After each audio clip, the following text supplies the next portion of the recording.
Yo, what up? Good morning, GM. Friday. Oh, it's Friday the 13th. Whoa. Friday, June 13th, 2025. Look at that. Another beautiful day to have a beautiful day. I got my host in the house, Tyler, Mando. Good morning. Woo! Eventful day to have an eventful day, I should say. Not so beautiful, I should say. I'm just used to I'm a robot. But a lot of things going on in the world right now. Tyler, Mando, how you guys doing today? How are you hanging in there? Doing fantastic. Yeah, it's still nothing Read the ever room, happened, Mando. and then it happened. Okay. Yeah, definitely. Tyler, how you doing?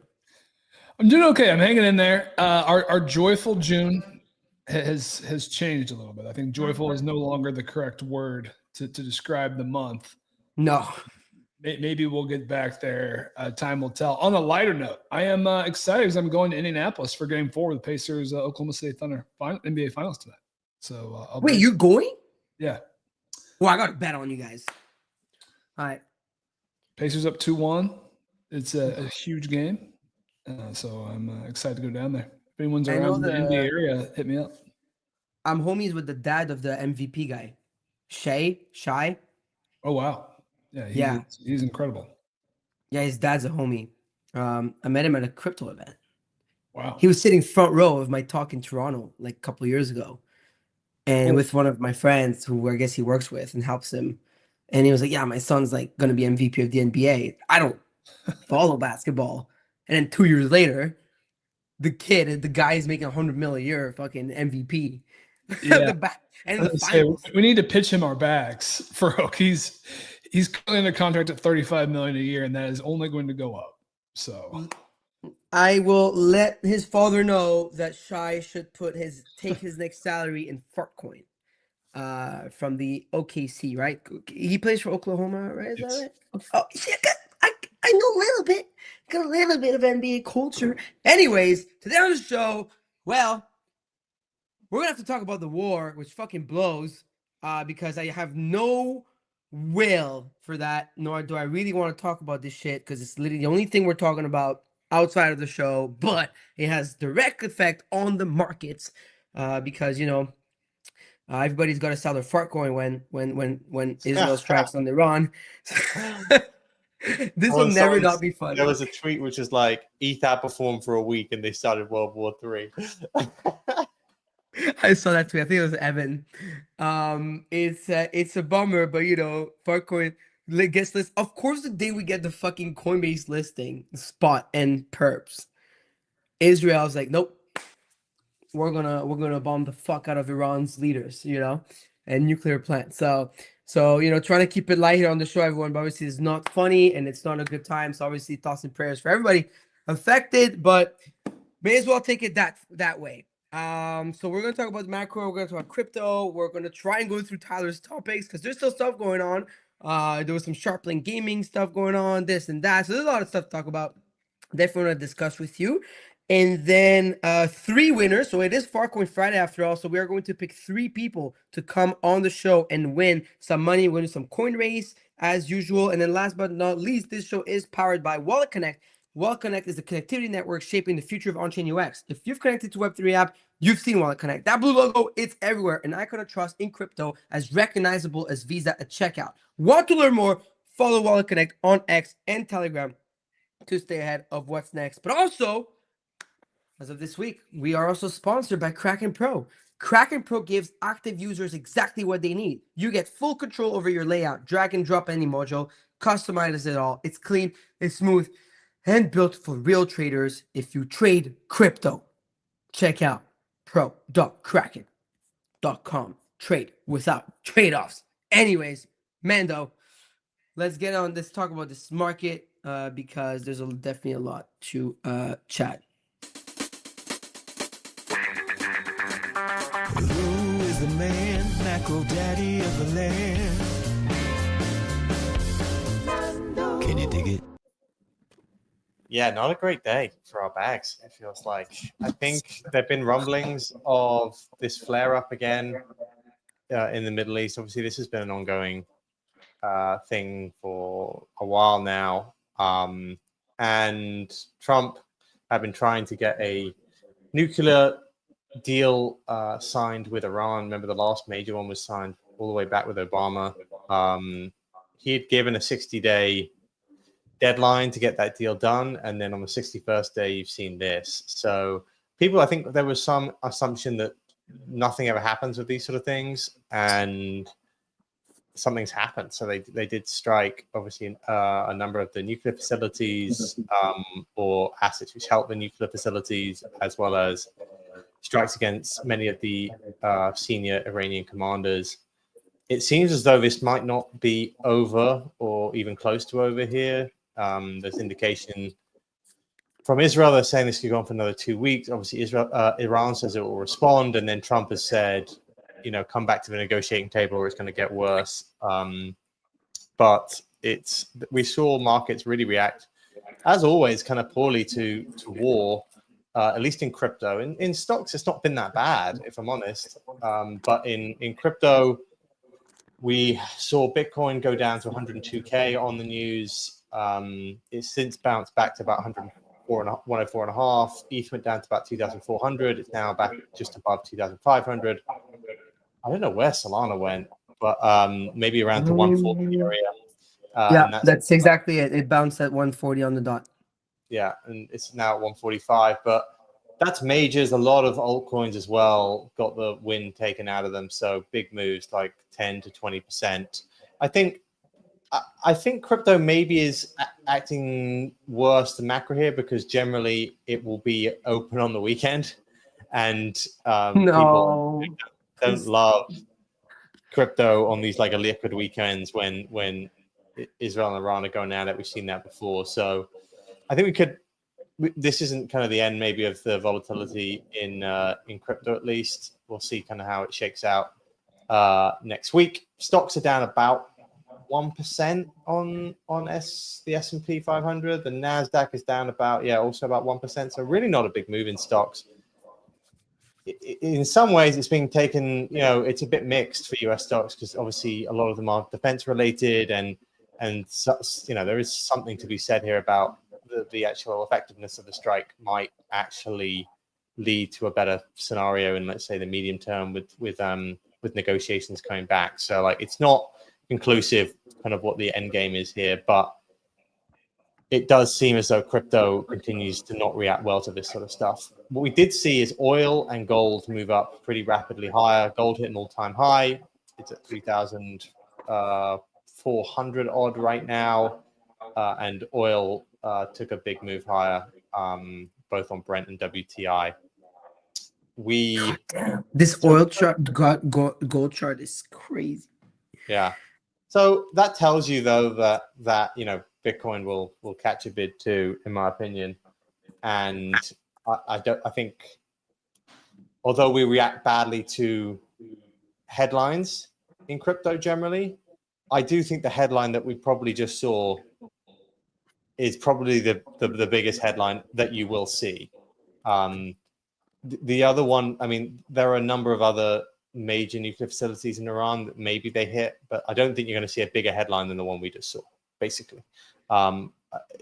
Apart from maybe a retaliatory strike, but I don't even know if that will be with missiles. That could be something else. That could be more like a terrorist-related attack, or a different sort of attack, let's say. So I don't know if that would cause like the same sort of response by the markets, at least. So yeah, obviously not a great scenario just in terms of global peace, but it does feel as though this has perhaps been coming for a little bit of time. I don't think people thought it would actually ever get to this level, but it has. And I don't necessarily think this is just going to be like a down only period if this conflict, let's say, continues. Before that, it had been an okay day. Like PPI came in below expectations. There continued to be, we had everything. Yeah, slightly better commentary around some of the trade deals being done, although there was a talk about the China tariffs maybe returning slightly, which is a little bit confusing. You saw a number of different treasury companies again spinning up and saying they were going to buy crypto. I think you had one which was going to buy 5 billion of Solana. We had some for Hyperliquid. We had some for ETH. We had some for Bitcoin. Like, it was all looking pretty rosy. But this crypto just does not like war. It feels like this is multiple times we've seen even more regional conflicts seem to lead to quite a big reaction on crypto. Yep, that is a good rundown here. I mean, ETH becomes consensus trade for 1 week and we go to war. So it's not allowed to outperform. Not allowed to outperform.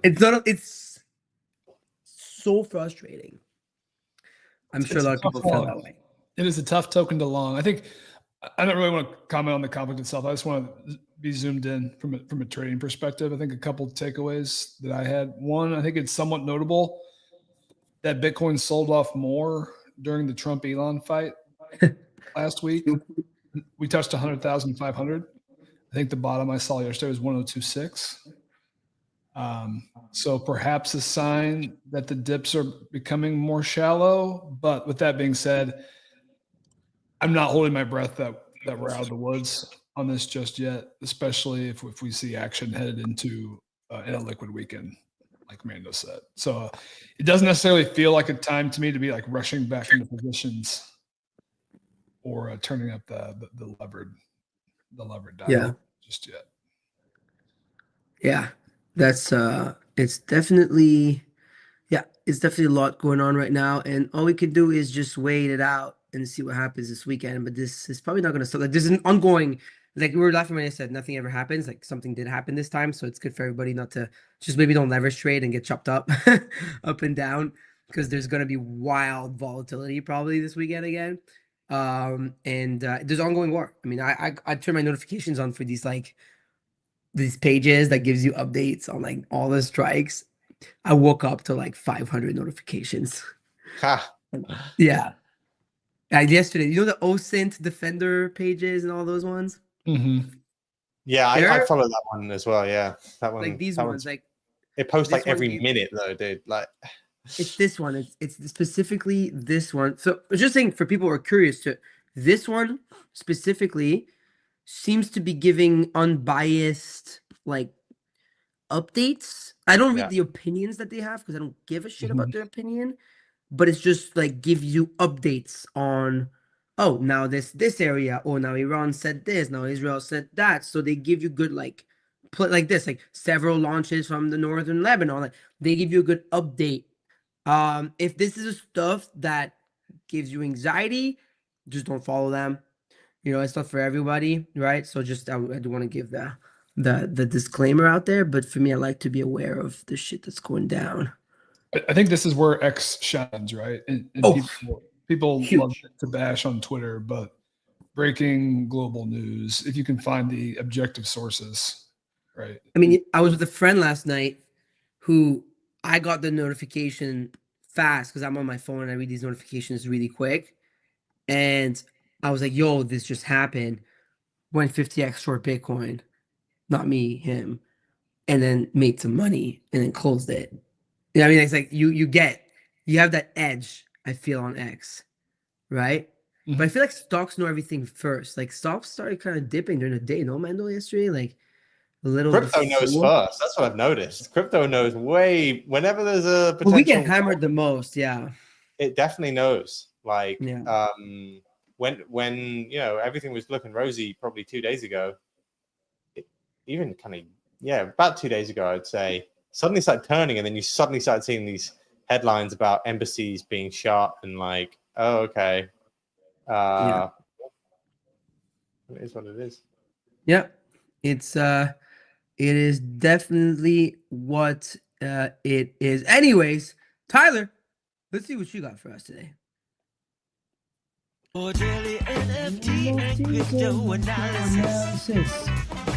Tyler D on FOMO HOUR calls the kid K. Ready to bash the bears. Yeah, folks, crypto majors very red this morning amidst this ongoing Israel-Iran conflict. Bitcoin down 3%, 1044. ETH now down 9% on the day, 2509. Solana down 10%, 145. Interestingly, notably, the ETH ETFs kept their inflow streak going. Another 112 million in net inflows yesterday. I'm curious what will happen here today. It was a huge day for Coinbase.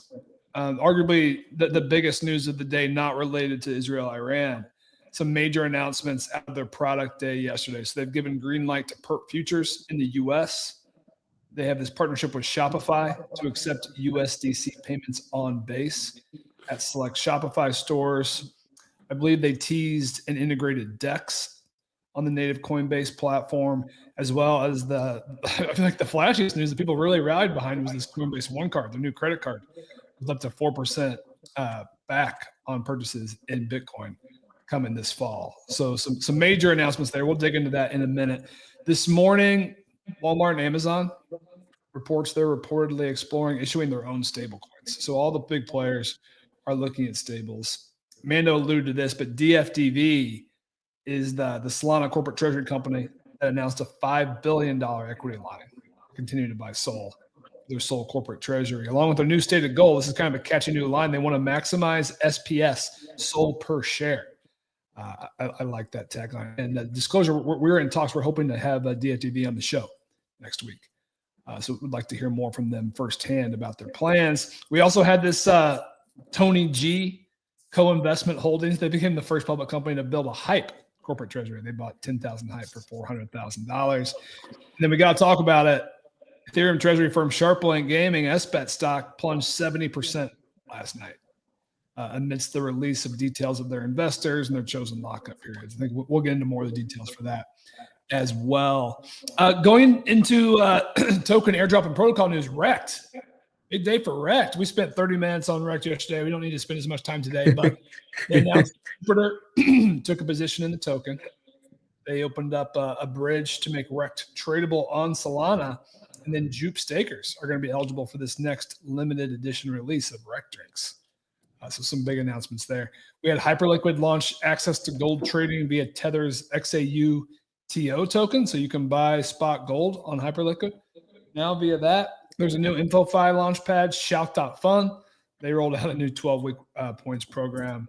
And then NFT Lender, NFTFi, introduced a new advanced NFT lending aggregator platform, Dashboard, enabling a new unified market view, refi from other protocols, and more. Rounding this out, the AI board down about 10%, 9.1 billion. That new virtuals launch, Iris, it opened up at 100 million. I saw it at 50 million this morning. Meme coin leaders, not surprisingly, down anywhere from 6 to 20%. SPX and Fartcoin hit the hardest, but they had rallied the hardest in the days leading up to yesterday. In NFTs, couple headlines. Pudgy Penguins announced a new partnership with Lufthansa. So Wednesday, it was NASCAR. Yesterday, it's Lufthansa. So they're continuing to pump these out. And then a Skull Lucy, new all-time high, $360,000 in USDC terms over on Gandhi, 130 ETH total. So new all-time high in both ETH and USDC terms. Damn. 350 grand for a Skull. It's a lot. That's a lot of money. It's 3x the punk floor. But there's like There's 6 50 of them, right? of them. What are punks today? How's our ratio doing this morning with the war? Well, they're It's a down very 9%. important question. Because ETH dropped 9%. So I think the floor held in ETH terms. It's still at 44. Oh, yeah, I see. Okay, so we're still betting Bitcoin. That's good. Yeah, we still got that 7% edge. That's all that matters. Point who's daddy. Anyways, yeah, the Rekt news is cool. I'm assuming that had to do with yesterday's, pump, the acquisition from the Jupe side and everything. So a lot of good stuff going there. Now tradable on Solana. So there you go. So now you can buy and sell your Rekt for $1 profit on Solana. So it's even better. And then Tyler, what were some of the big headlines? You had the MasterCard, Amex, and Coinbase and Sharplink Gaming. Yeah, let's talk about Coinbase. So Yeah. They held this State of Crypto Summit in New York City, and they did not disappoint. So they unveiled a sweeping set of product launches and new partnerships. I think some of the highlights, They're going to offer 24/7 crypto perps under CFTC oversight in the U.S. I think this is the first major U.S. exchange to bring levered perp trading to U.S. users. That was a big one.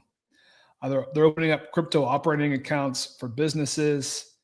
They teased integrating the DEX on Coinbase so that you could trade any of Base's tokens natively on Coinbase.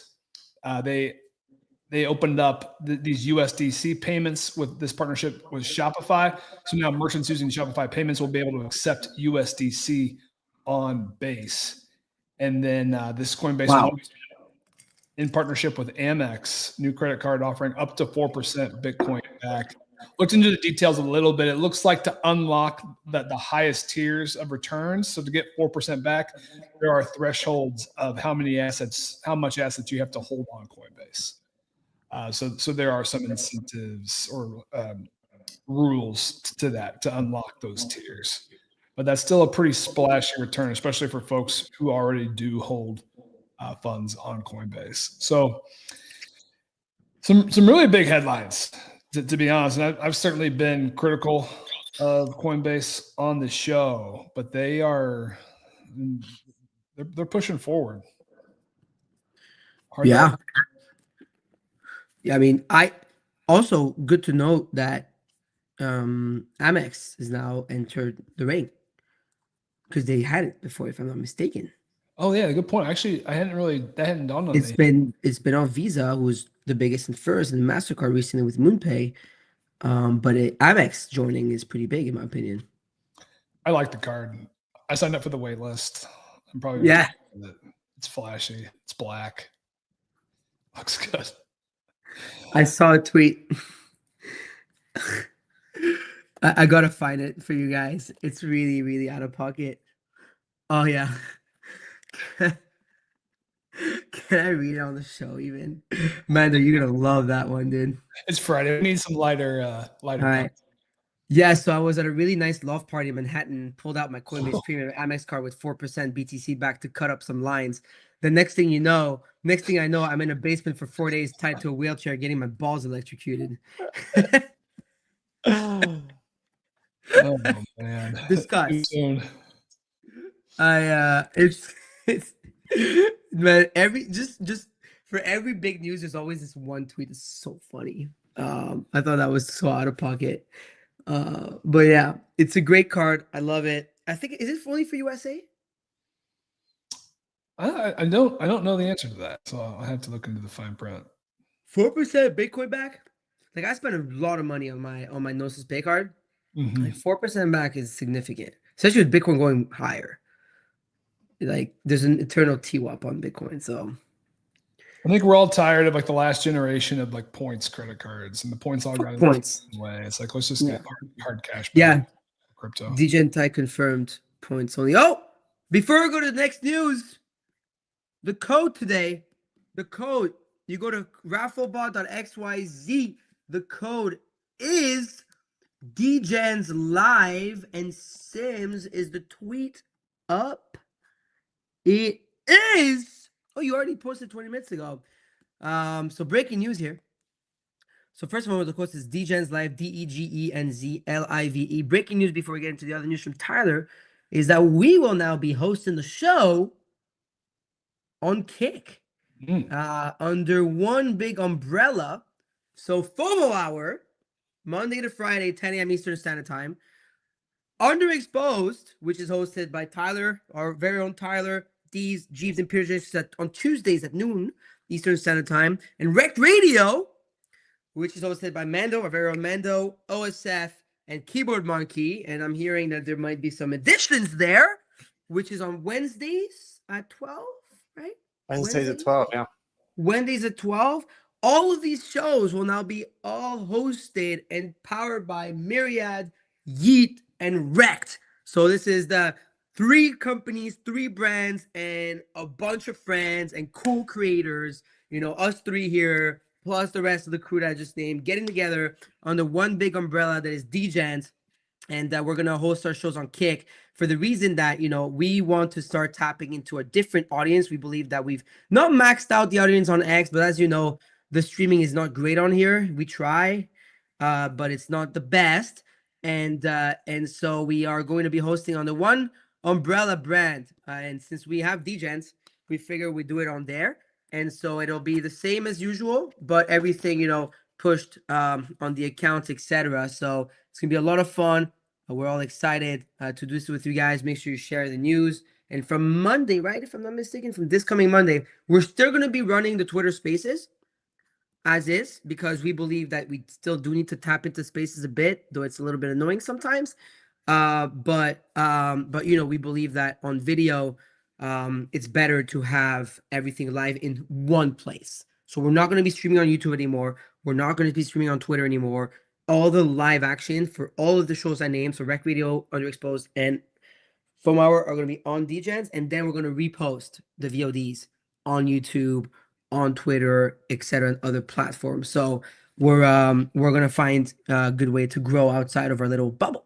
I don't know if Tyler or Mando, you want to say anything about it, but that's the TLDR.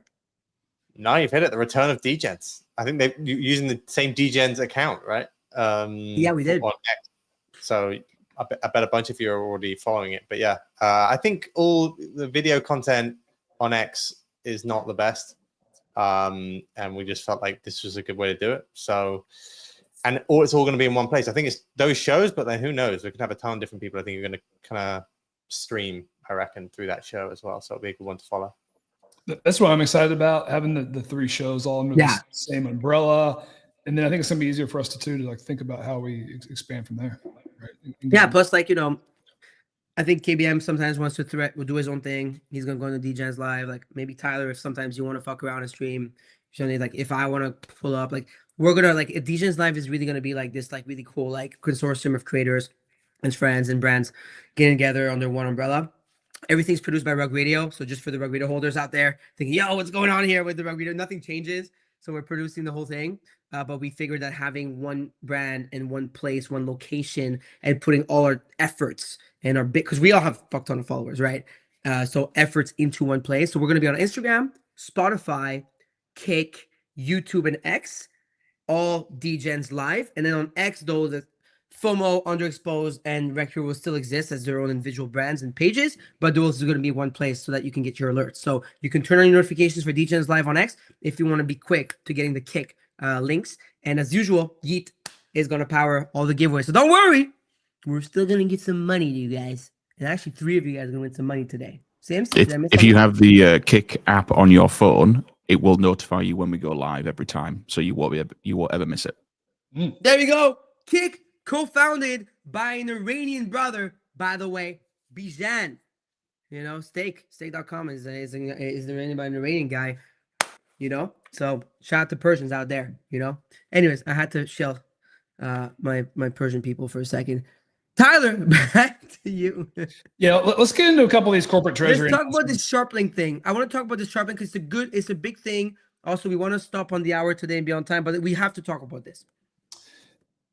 Mando, I might throw this to you if you know some of the details. So I missed some of the specifics around the whole pipe aspect and exactly what happened. My takeaway was that effectively they released this investors list, and the investors in Sharplink basically signed up to be able to sell their shares at the 1 month mark. And this information became public. Crypto Twitter runs crazy and says, oh, these people are all just going to dump as soon as they can. And the SBET stock falls 70% after hours. Is there more to it? Like, what was your read on how that all played out?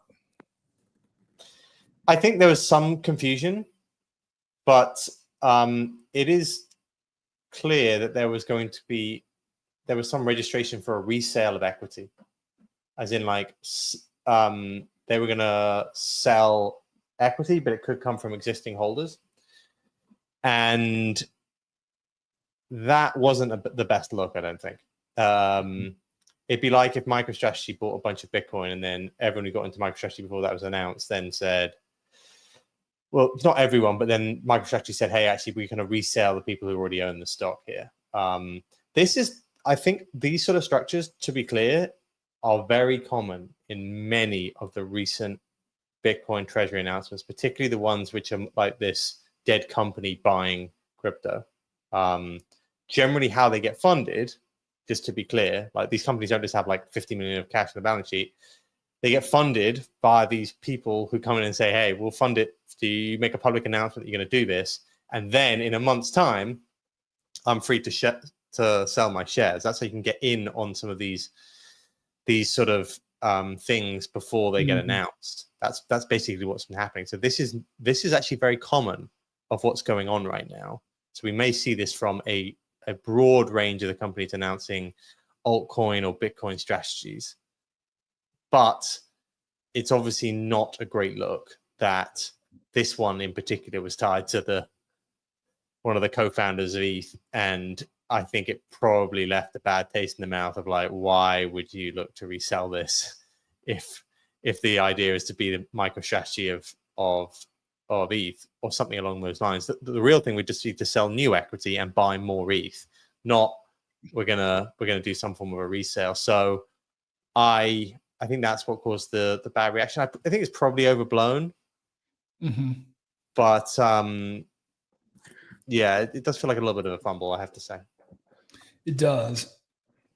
But thinking about this from a trade perspective, so now, Can you guys explain this, like, for the people who don't really understand how this stuff works? But yeah, go for it, Tyler. Well, the market cap is now 659 million. This morning, we know they cleared their $425 million ETH buy. I don't know if we know the average price, but they now hold 425 million in ETH. They're trading at a 40% premium, maybe 50%. At some point, it becomes interesting, especially if you think they're going to go down a MicroStrategy path and look to build out their treasury a lot more. Though I do agree with Mando's sentiment that why are they doing things this way? Perhaps if they do have these longer term plans. And the other caveat is just because the investors did sign up for the 1 month doesn't necessarily mean they're all going to sell. Perhaps it was for flexibility. I don't know. I am curious if Lubin or others are going to come out and make some kind of an announcement to clear some of this up. He did. He said that we're not planning on selling, and he said that no one at the Ethereum Foundation is. Joe doesn't sell, by the way. Yeah. Like Joe Lubin, just for the people, like, because I know sometimes people think like, oh, Ethereum Foundation, the ETH founders are dumping ETH on you or whatever. Joe Lubin does not sell shit.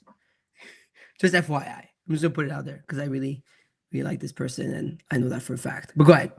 But when you hear about these sort of deals going around and people making money off this is the exact deal that they've been offered, to be clear.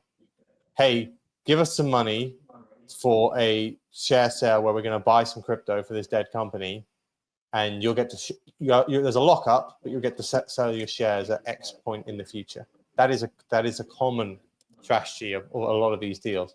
So I think it's worth noting that this isn't the last time we'll hear about it, and it's definitely not uncommon for what we've just seen from some of these strategies. But I do think that it's just because it was pitched as this MicroStrategy rather than we're going to make a quick buck.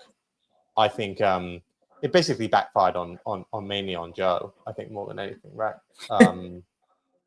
But maybe there was some short-sightedness in what other, like the investors they got in, how the actual raise was done, all this sort of stuff. Because although he might not sell, like if they've raised 400 million from a bunch of people who were told that you can sell it after a month, and the stock is up untold amounts, right? It's up like really, really a lot.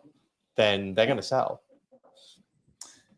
Yeah, I mean the market's not rebounding, right? So it's not like it's totally overblown. It's still down. Is this a buy here? Like, I don't buy stocks, but for the people who do, like, this thing went to $140. Everybody's like, I wish I bought.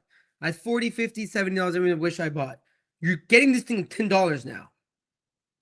If this is a MicroStrategy of Ethereum, led by Consensus, chairman of the board, Joe Lubin, is this a buy here? Should we ask ChatGPT? I don't know where the last share sale was done. Like I think someone said it was like much lower than this, like less than $1, like maybe even less than like 10 cents. So everyone's still up like so much. It's difficult to know. Like that's the thing to know. Like how much is everyone else up on this trade? Yeah. Do you know? All right, let's talk to ChatGPT because ChatGPT tends to know better, I give think really good. Wiz posted about it yesterday. He's been Yeah, posting a it was lot. like 1 penny, but then Wiz came back on Joe Lubin's tweet and said, "What a great way to answer to these people higher." So I think Wiz just, I'm very confused with reading Wiz lately. I don't know Is- where the share sale was done. I didn't look through the docs of it. But Well, ask ChatGPT. Hold on, is it a buy? Is it a buy? Okay, I don't give me technicals. I want to know if it is a buy, like we did with Circle. If it is a buy, yes or no. Oh, damn. Well, ChatGPT says no. The robot has spoken. let's see what happens. This I'm just asking questions to the AI. When we did it for Circle, it said buy in bold, and we saw what happened. So now it says that.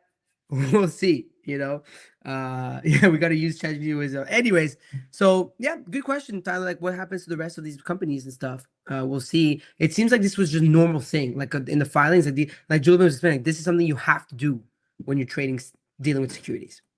I just think we're seeing this wave of like, oh, crypto people are going to start buying stocks now. And there's the sector of these corporate treasury companies that are publicly traded, and a lot of them have gone parabolic. But I think it's just a good wake-up call that this can't happen, especially if they're trading at massive premiums to their holdings. That's what I want to know. That's the exact thing I'd want to work out. Like, what premium is it trading to its holding, and what level was the last share sale done? Once that's how you can work out if it's a buy or not. And I just haven't had the time to look at the stock, but the annoying thing is, honestly, it's just that this was the first one, and you really can set a marker by doing it right. So I just think that this is a shot in the foot. Like, you want to create momentum, you want to be like, okay, well then somebody else is going to do these treasury, and somebody else is going to do one, and like this is a really good move. Now I don't know, like because of the price action, it kind of feels as though that may have made that a little bit less likely now. I agree. Yeah. All right. Well, that's. But Mando, we got to throw another corporate treasury onto your evaluation sheet, and that's DFDV. So we got to quickly talk about this. I mean, this is a blockbuster headline, and perhaps marketing stunt, and we'll be able to hear from the team next week. So they entered an agreement. This is DeFi Development Corp, DFDV, for a $5 billion equity line of credit, and they're going to use proceeds from the issuance and sale of their common shares here to buy. We lost him. 100 million and $1 billion is what they've signed up to buy and sell over time. Now they've got new access to capital, potentially to go up to $5 billion. And they acknowledge that this is to give them flexibility. They're not going to do one clip into Sol here. They're saying they're going to do it gradually and when it aligns with their goals. So I think they're going to be deliberate and smart about it. They also have been coining this tagline, which I liked. I'll just read this direct quote. What we can say is that our goal is not to raise for the sake of it. It's to raise only when it compounds long-term SOL per share. So this SOL per share is their North Star. All right. So since establishing their treasury, they've already amassed $100 million worth of SOL so far. So they've already built up $100 million, quite a bit. The company is trading at $26 right now, their stock. That's $387 million market cap. So they're trading at about 4x current holdings, but now we know they have access to capital to get up to potentially up to $5 billion. And I think you got to put an asterisk on it for right now, right? Like is a company that's valued at $400 million truly going to be able to get access to get $5 billion in the near term future? I mean, that does feel like a stretch. Who is giving them this line? That's what I didn't really understand. Do we know? Like, did they give details? RK Capital. RK Capital is giving them a $5 billion line. And RK is a DFDV partner and a pipe investor. Okay. I have no idea who that is. Arcade Capital has $5 billion. Like, who are these people? Small loan of $5 billion. I mean, it's not absolutely insane, but like, it does feel like someone that we would have heard of before. What's insane is the amount. So I mean, $5 billion. If you look at FTV terms, is the equivalent of Saylor raising at $100 billion for Bitcoin. Wow. Yeah, that's what I mean. It's very big versus their current market cap. So, but I guess an equity credit line, I think it's just a line where you can draw equity at certain moments. So maybe they just feel as though they won't necessarily just automatically do it, but it's more like we'll be dip buyers, basically. Yeah, it's a pretty big bet on Soul by the investor as well. That's basically what I'm saying. Like, this company could just go out there and buy Solana, but it's decided to do this, which is no doubt going to be a more liquid way of putting 5 billion of Solana in the market. Maybe some hope for SBET holders out there. I'm looking at the chart of DFDV. It had previously peaked around 36, fell all the way to 14. So that's a 60% drawdown and spiked all the way back to 32 yesterday. Now it's at 26. So they've been able to, they had the big run up, big drawdown, and now have been able to recover from that with the future announcement. So perhaps the SBET crew will be able to pull that off as well. SBET's best thing to do right now is to announce exactly what they just did. Some form of, we're going to buy more ETH. Not we're going to sell shares, right? They're going to do it for sure. They're not stupid. Like they're going to get, But maybe they need, you see, have a difference in those two people that were raised from. It feels as though SBET probably raised from a ton of people who said, hey, you're going to make money in a month. And these guys, DeFi Development Corp, have raised from what looks to be like a mid-tier VC firm who said, here's a line of credit, basically. Here's a line of equity credit. I don't know what that necessarily means, but it feels like they have it's a different sort of buyer there. Much better. Yeah. Solana buyer is much better. Well, they're coming on next week, right? On the show? Trying to get them lined up. Yep. Let's go. I need to talk to them. Are they interested in Fartcoin? We'll be talking about that. Oh, yeah. We're going to be talking about Fartcoin because out of $5 billion, they could put like 100 million Fartcoin and they'll make a lot of fucking money. So we're going to be talking about that. Anyways, let's go to the winners because I know we want a hard stop in 8 minutes. Timothy Chalamet, run it back, baby. 3 winners. Fartcoin Friday, coin race. Yeah. Just a reminder, if you won the last 30 days, we're going to keep rolling. Just so you know.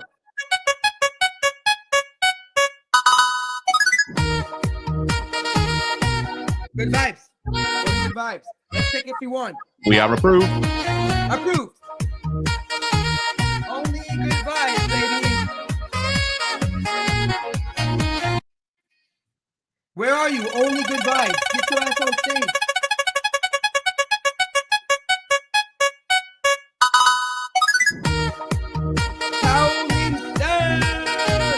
Let's see if you're approved. Approved.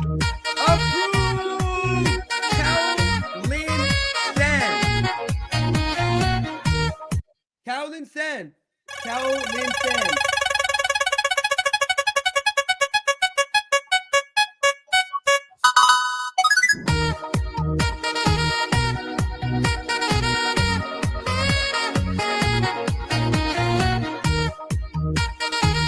Approved.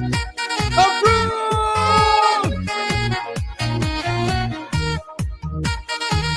All right, let's go, Yeet. Let's go, Timothy. I'm ready. You can remove your screen. You can remove your screen. Kaolin San is here. What was the last one?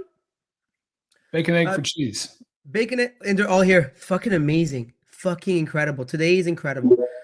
All right. Kaolin San, bacon and for cheese. Good vibes. What's up, y'all? What's up? What's up? What's up? What's up? How's it going, guys? Good morning. Good morning. All right. So we're going to be very simple. It's Fartcoin Friday. 3 races, 1 at a time. So we're gonna do exactly what we did last time. So every single one of you, congratulations, you've made $500 already each. So Calvin signed $500. Bacon eggs for cheese $500. Good vibes only $500. So we've already given out a $1,500 on this show already. Now, every one of you have to put $250 on Fartcoin. That's for sure. For sure. You don't have a choice. Good vibes only. You won first. Pick a coin between Ethereum, Bitcoin, Dogecoin, and Sol, knowing that the odds, get tougher. So Bitcoin's, 2-1 about, 3-1 on Ethereum, 5-1 on Sol, and about 10-1 on Doge. Let's do Ethereum. Okay. Kaolin, you can pick Bitcoin, Solana, or Doge. GM, Bitcoin. Bitcoin, okay. And then bacon egg for cheese, well, you have Solana or Doge? Happy Friday, Dutch. Doge, okay. Yo, this guy's gonna Farcoin and Doge. All right, so I'm gonna start with the first race, right, Sam? So it's gonna be Ethereum and Farcoin. And then second race is gonna be Bitcoin and Farcoin. And then third race is gonna be Doge and Farcoin. All right. Let me get back to my screen. Full screen. Can you guys see the screen, everything, guys? The coin race thing? Mm-hmm. Yeah, okay. Oh, I'm gonna wait for this race because it was too tight. So we're gonna wait. I gotta fix this sound thing at some point. Because I can Who's hear going to it. win this one, though? Oh, Yeah, we'll see. I mean, we don't have any. Dude, if Farkman wins this one, I'm fucking eat. Oh, Oh, wow. okay. There you go. All right, so now it's time for good vibes only. It's Ethereum and Farcoin. Let's put some fucking money on both of them. All right, so 250 on each. All right, race number 1, baby. I think Farcoin's gonna hit. We have 3 races, 3 Farcoins to hit. That person who's got Doge and Farcoin, that's crazy, bro. That person made ball. All right, let's go. I'm gonna play the music for myself, I guess. Let's go. Yeah. Oh, his East got shut. Damn. Come on, good vibes. Oh, you're looking good. Come on. Farcoin. You lead. Oh. Oh, No. oh my goodness. A lot of hits. Well, congrats, you still make $500. So the second person, 97x. Yeah. Guys, did you see that? Farcoin? Brother, Farcoin was about to win. I blew on it just to. Yeah. Mando wins again. Mando wins again. Dude, Oh, that look, would be $24,000 hit. Come on, 24 get it. grand. Come on. Bro, that was nasty, Mando. I've never seen it get shot so close. That I'm was sorry. nasty, bro. For sure, KBM's in the back. Like, Uh-oh. We're live. Oh, no. fucking. Oh, Bitcoin? No! Ethereum now? Man. We are getting rugged, man. All right. I feel like next time we should get them all on the same race. The only problem is the Farcoin limit. So if you can high it. But yeah, you're right. Next time we'll do everyone the same race. All right. Last race. Bacon, egg for cheese. That guy's got the 2 highest risk on. All right. Even Doge would be $3,200 hit, bro. Oh, wow. Doge in. Never mind. All right. God damn it. East out. It's over. Mando wins again. Brothers. Times are tough. Fucking Mando, man. All right, guys. Well, listen. Congratulations, Bacon Egg for Cheese Cow and Good Vibes. I'm sorry you couldn't win more, but you still win $500 each. Nice. Appreciate it. We appreciate you guys for being listeners. Definitely keep on trying. Just a reminder, kick.com/Degenz Live, DEGENZLIVE. Follow us on X, follow us on Kick. Our show is going to be moved there on Monday. And with that, I hope you all have a great weekend. Maybe a good weekend to stay out of the charts and social media. We'll see you on Monday morning. What do you think? Higher or lower on Monday? On what coins, though? Let's just say Bitcoin, Sol, ETH, just the big 3. Higher. I'll go higher, too. I think higher, man. Higher for a setup to all-time high. I mean, Tyler, you're not I getting. think Bitcoin's going to go to 160%. all-time highs here. By the way, like Yeah, this, I actually agree. think this is very bullish for Bitcoin. So I let's agree. see if the market agrees by the end of the weekend. But that's why I asked on what, because it's bullish for Bitcoin. Yeah, but that means that if Bitcoin goes to all-time highs, then You're I right. do think things aren't going to All look right. that. Well, consensus on the show is higher. You love to see that. See you Monday morning, 10 a.m. Mr. Santa for the episode of FOMO Hour on Rug Radio. Let's go.